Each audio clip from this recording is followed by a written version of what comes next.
ನಮಸ್ಕಾರ friends, welcome to construction knowledge channel. ಇವತ್ತಿನ video ಏನು ಅಂತಂದರೆ ಪ್ಲಿಂತ್ ಬೀಮ್ ಕಬ್ಬಣ ಕಟ್ಟಿದ್ದಾರೆ. ಅದು ಸೈಟಲ್ಲಿ ಯಾವ ಥರ ಕಟ್ಟಿದ್ದಾರೆ ಅನ್ನೋದು ತೋರಿಸ್ತೀನಿ. ಇಲ್ಲಿ ವೀಡಿಯೋದಲ್ಲಿ ಕಾಣ್ತಾ ಇದೆಯಲ್ಲ ನೋಡಿ, ಪ್ಲಿಂತ್ ಬೀಮು, ಸ್ಟಿರಪ್ಸ್, ಇದೆಲ್ಲ ಸ್ಟಿರಪ್ಸು, ಮೇನ್ ಬಾರು, ಡಿಸ್ಟ್ರಿಬ್ಯೂಷನ್ ಬಾರು, ರಿಂಗ್ ಇದೆಯಲ್ಲ ಅದು ಸ್ಟಿರಪ್ಸ್. ಒಳಗಡೆ ಕಬ್ಬಣ ಕಟ್ಟಿ ಆ ಕಡೆ ಈ ಕಡೆ ಬೋರ್ಡ್ ಇಟ್ಟು ಕಾಂಕ್ರೀಟ್ ಮಾಡಿ ಕ್ಲೋಸ್ ಮಾಡ್ತೀವಿ. ಅದಾದಮೇಲೆ ಬ್ಯಾಕ್ ಫಿಲ್ಲಿಂಗ್ ಮಾಡ್ತೀವಿ, ಕನ್ಸಾಲಿಡೇಷನ್ ಮಾಡಿ ಫ್ಲೋರ್ ಪೀಸಸ್ ಹಾಕ್ತೀವಿ. ಇಲ್ಲಿ ಕಾಣ್ತಾ ಇದೆ ನೋಡಿ ಸ್ಟಿರಪ್ಸ್, 2 ಲೆಗ್ಡ್ ಸ್ಟಿರಪ್ಸ್. ಹೊರಗಡೆ ಒಂದು ರಿಂಗ್ ಇದೆ, ಒಳಗಡೆ ಒಂದು ರಿಂಗ್ ಇದೆ.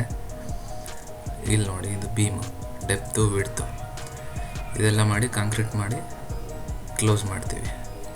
ಕ್ಯೂರಿಂಗ್ ಮಾಡ್ತೀವಿ, ಕ್ಯೂರೇಟ್ ಪೀರಿಯಡ್ ಇರುತ್ತೆ, ಅದು ಮಾಡ್ತೀವಿ.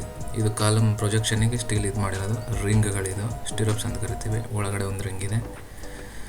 ಇದೆಲ್ಲ ಮಾಡಿ ನೀಟಾಗಿ ಲೇಯರ್ ಬೈ ಲೇಯರು ಫಿಲ್ಲಿಂಗ್ ಮಾಡಿ ಫ್ಲೋರ್ ಪೀಸಸ್ ಹಾಕ್ತೀವಿ.